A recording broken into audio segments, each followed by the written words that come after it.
The introduction of No Child Left Behind in 2001 brought with it an increase in standardized testing, and many think it was a change for the worse. Today, our schools administer more than 100 million standardized exams a year, and students from kindergarten to high school spend increasing amounts of time preparing for and taking these exams. Students can expect to take no fewer than 28 state-mandated tests from kindergarten to 12th grade, despite studies showing that exams like these are ineffective learning tools and that preparing for these exams can undermine regular curricula.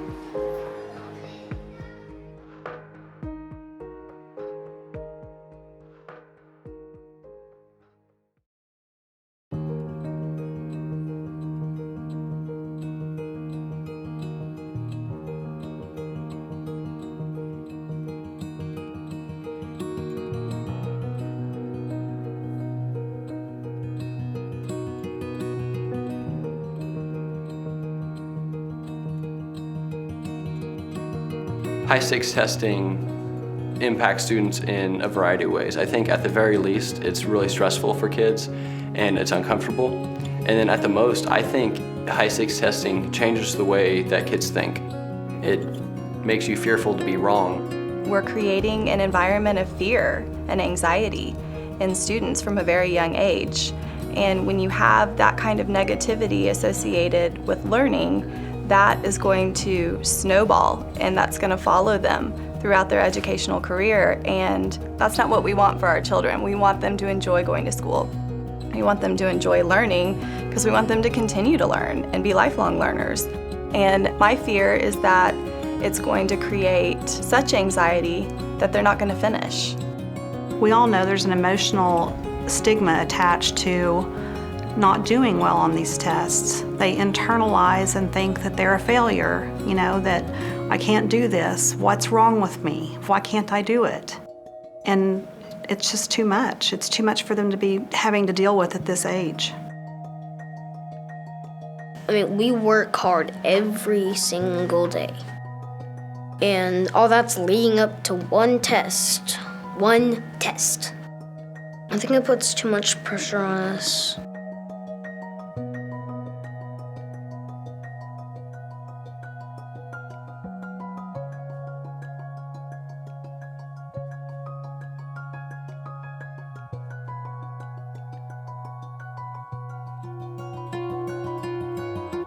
It's hard as a teacher to decide when to apply pressure and when to hide them from it. And you try not to pressure them too much, but when the retention part of the RSA law kicked in, there was just no choice about it.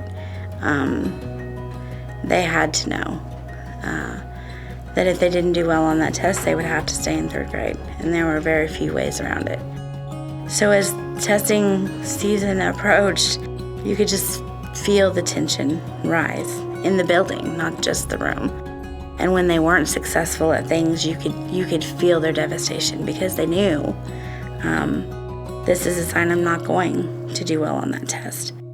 They're terrified.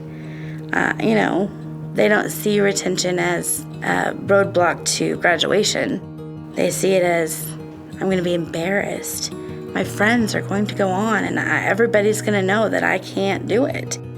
And all the trust we've built in the classroom to let them know that it's okay to take risks and it's okay to, make mistakes and have failures, that all goes out the window when they have to stay and everybody else goes on.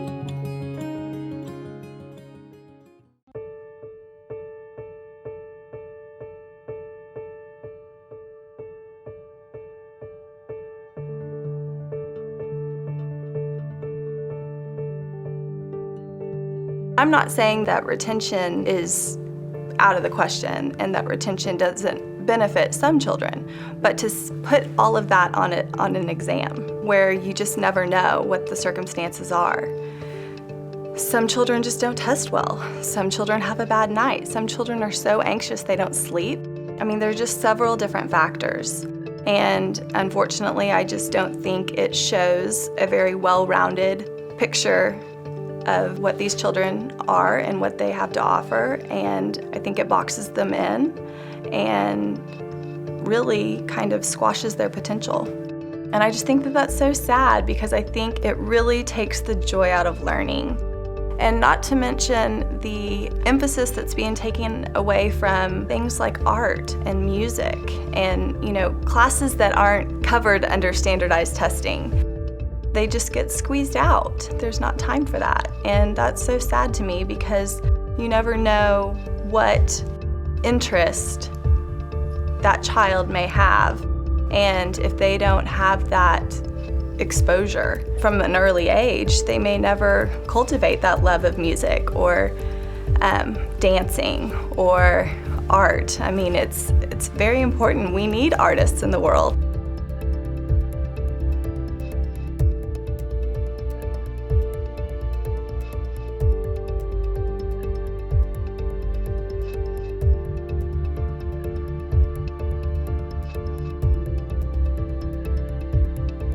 Sometimes it seems as a student that if you were from another country and you were coming to look at, the educational system, what is the end result?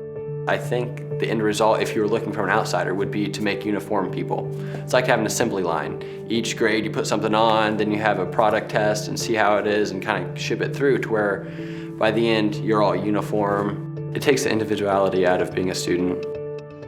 They are having to learn it almost like robots, sitting in a classroom and just getting prepared for this test no matter what. And it's a mass production type educational system that we are forcing them into. I just think we're losing the individuality.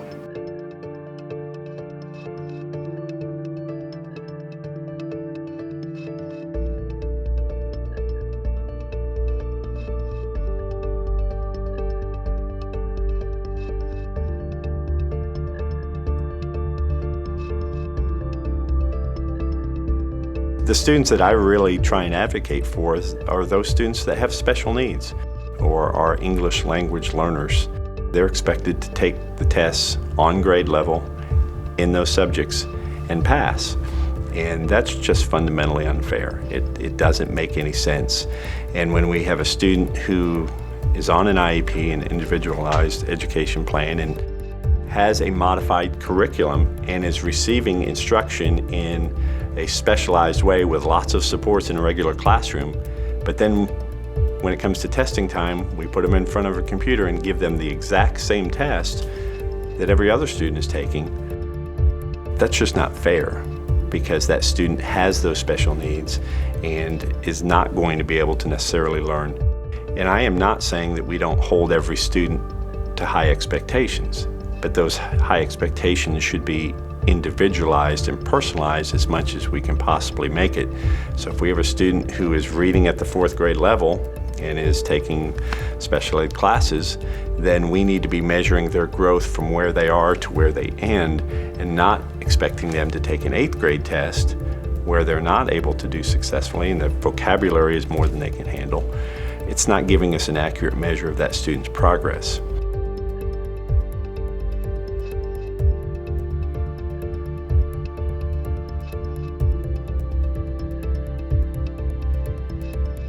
Even though I know some English, but it's not enough for me and some of my friends to take the test. I guess most of the answer. It's way over my skill and knowledge, so it's hard. It makes me feel scared and uncomfortable.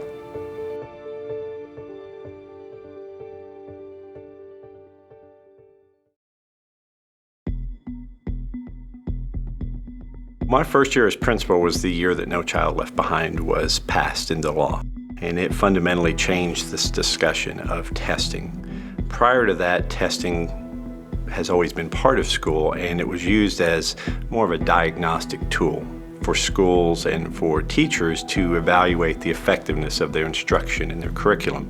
In college, we were taught assessment is to inform instruction. You know, when I get done with the lesson, there's an assessment at the end of the lesson, something that they do to show you whether or not they have the material or not. That's the kind of assessment that I need, and I need time to look at and think, what am I going to do to teach the kids who didn't get this lesson? There's no time to do that because I have all of this senseless testing that is just numbers, binders and binders and files of data.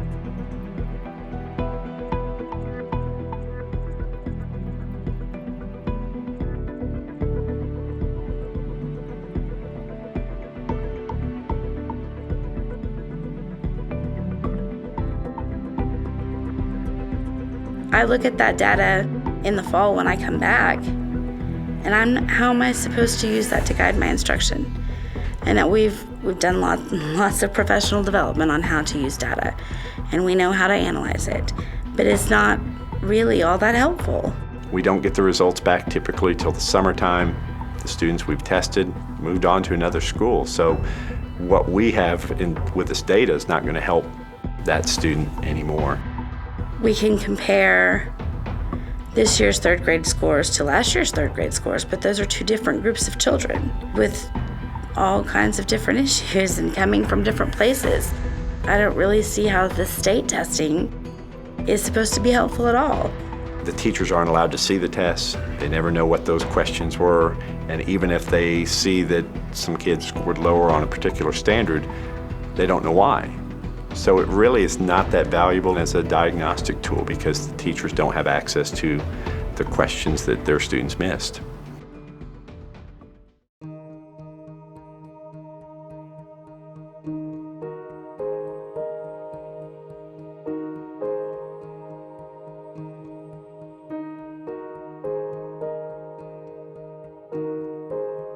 It also requires teachers who in years past would have had the creativity and the opportunities to come in and develop individual plans for students and develop individual instruction ideas and concepts to teach to that test, even though they may be able to educate the student much better in another area or with another methodology.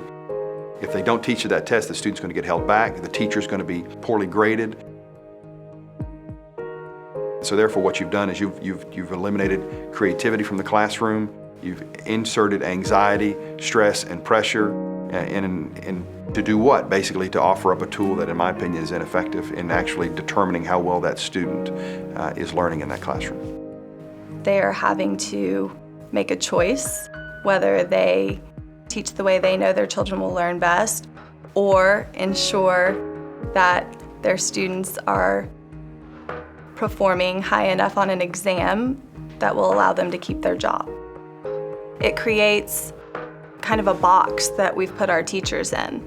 Unfortunately, there are only so many hours in the day, and when you attach testing to a teacher's job performance, then you're going to see that teachers aren't necessarily going to be able to have the time and flexibility to take those teachable moments, to do project-based learning.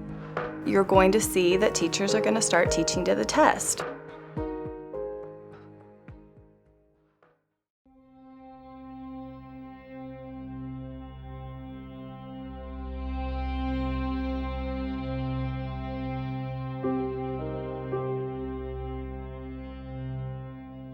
When you do the high-stakes testing, it's not testing to know what the kid knows anymore. It's testing for other reasons, for numbers reasons, for teacher evaluation, for school evaluation. It just feels good to be able to see a child grow and reach a certain level. With the mandated high-stakes testing, you don't see a lot of that. Again, because of what's being mandated and the opportunity to work with children individually, the dynamics are changed now. It's judge and punish. That's what it's about. It's not about helping teachers teach kids. It's not about helping kids learn. It's a way to place blame, to judge and place blame. I don't want high-stakes testing to be my accountability. I want my children's success their progress, their love of learning. I want that to be my accountability. Come see my classroom, see what I do, and let that be my accountability.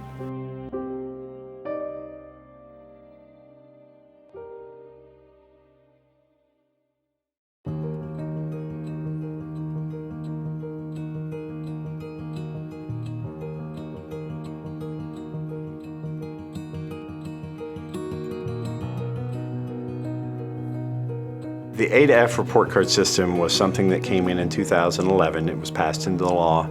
We had to adopt a system of evaluating schools. And while I am fully in support of some sort of report of accountability that's transparent, that's open for parents, I don't believe that the current A to F system does that very well because it is focused primarily, well, exclusively on student test scores. So there is very little credit given to our schools' emphasis of the arts programs or athletics or the things that you can't measure with a teacher, their level of compassion, their dedication, their persistence, their teamwork, and all of the other things that we do in schools to enrich the learning experience for students. And none of that's reflected in the A to F grade. It's not reflected in any of the things that are going on with tests. And so when parents come in and they look and say, well, why is that school not doing well? Well, is it because we have bad teachers or bad administrators, or is it because we're using the wrong measuring tools? Well, if you're using the wrong measuring tools and our schools are getting poor grades because of it, well, then that creates a ripple effect within the community. Parents go, well, I don't want to send my kid to that school. I'm going to go someplace else. Money flows away from the school in property taxes and everything else. And so it has a sort of a negative spiraling effect on the school. And so you create a system that isn't conducive to improving the school. What you're really doing is you're going to drive the school further down, and that's really unfortunate because that's not what we want. Nobody, Republicans, Democrats, Independents, doesn't matter. We all want to see public education improved. High stakes testing just isn't the answer.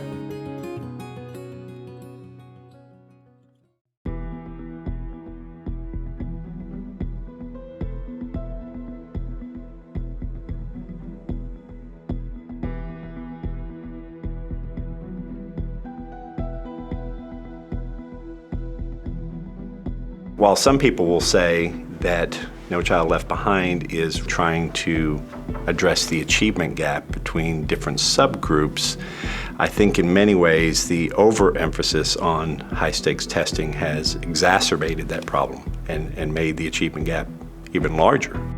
Researchers from the University of Oklahoma and Oklahoma State University did a very detailed study, and with the A to F report card, it is a very strong correlation between that grade and the percent of students on free and reduced lunch. So the higher your school is in terms of percent of students free and reduced lunch, the more likelihood that you're going to have a D or F. So the A to F essentially captures the poverty level of a district.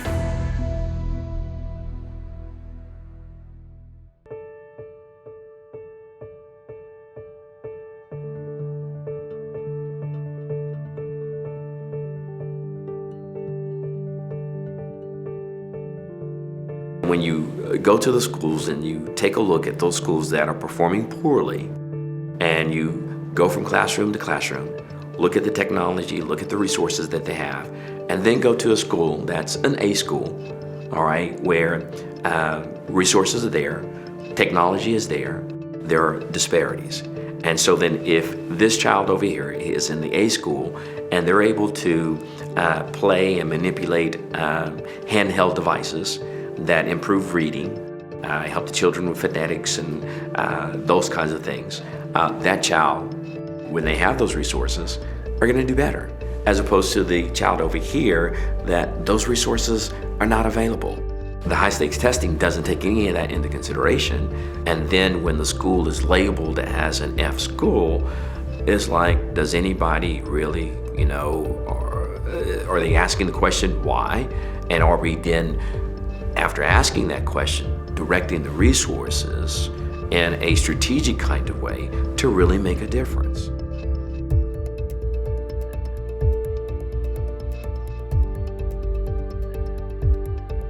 The figure I've heard is about $16 million on an annual basis just for the administration of tests, testing contracts to different vendors to either create the technology platforms to take the test or the paper and pencil tests. But that, to me, is small potatoes compared to the loss of time. Last year, we gave over 6,000 individual tests to the students here at our middle school. It took 18 days of instruction to administer all those tests. Probably somewhere about 300 employee work hours just for the logistics of setting up the testing and counting test booklets and setting up testing rooms.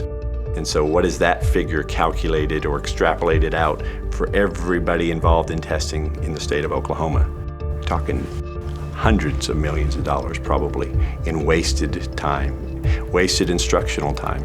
What is the price you could put on disruption of learning for 4 or 5 weeks? You know, our legislature is talking, or our state school board was talking about a pay raise for teachers tied to 5 additional instructional days. Well, I can come up with a way of cutting or adding 5 instructional days simply by reducing the amount of testing, and we could gain that time back.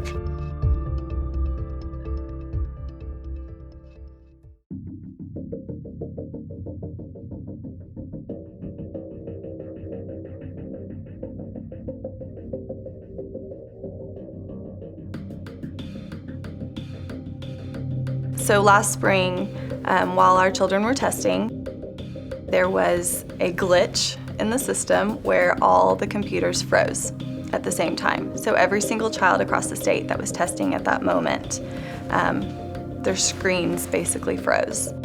And the ripple effect of that is endless. You know, you've lost that day of testing, you've lost that day of instruction time, you've got to plan for a retest, you have got to get those children prepared again, and not to mention the cost associated with all of that. I was in these rooms when the kids were taking those tests, and I physically watched one student get kicked off the test 20 times. It would knock him off, he'd log back in, start the test again, get one question done, it would circle around like it was processing, it would kick him off, he'd get back on, and trust me, after 20 attempts, he was getting pretty frustrated. We finally got to the point where we said, that's it, we just log off, and that's the way it is. And so a week later, you put the kid back in front of a computer and say, okay, you're gonna take the same test again, and they're concerned about the same problem happening.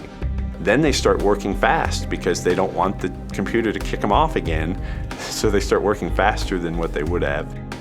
And that happened the day it was kicking kids off, is they were just trying to hurry through so they could get done instead of really giving their best effort to the test. So that's not fair because their scores were probably lower than what they would have been.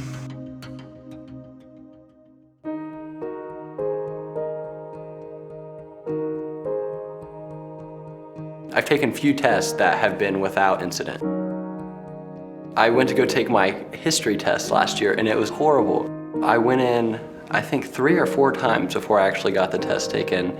We added it up and there were hours that we were just sitting in the computer lab, nothing was working. That's stressful for a student, is getting yourself in the mind frame of testing and then, whoops, we'll try again some other time.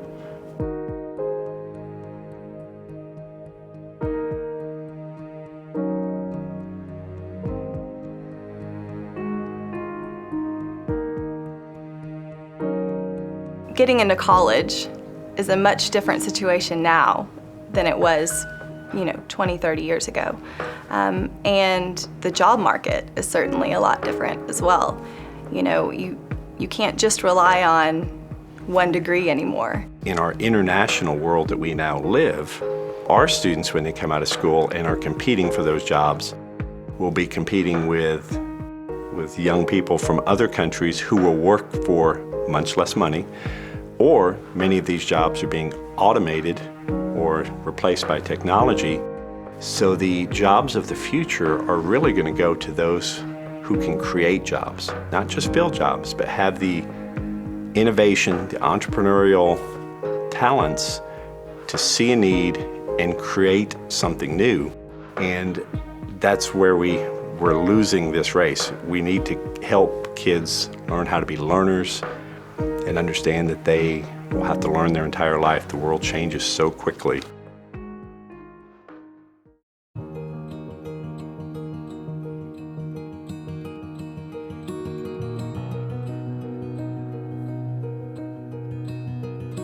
When you have all of that energy directed and placed towards testing, that child doesn't have, or sometimes fails to receive, the necessary instruction that would cause them to be critical thinkers, problem solvers, and things of that nature. Because you've learned how to take the test, you may not necessarily know how to critique or analyze or problem solve when you're presented with a problem. And then the workforce then is, filled with people who have passed the test.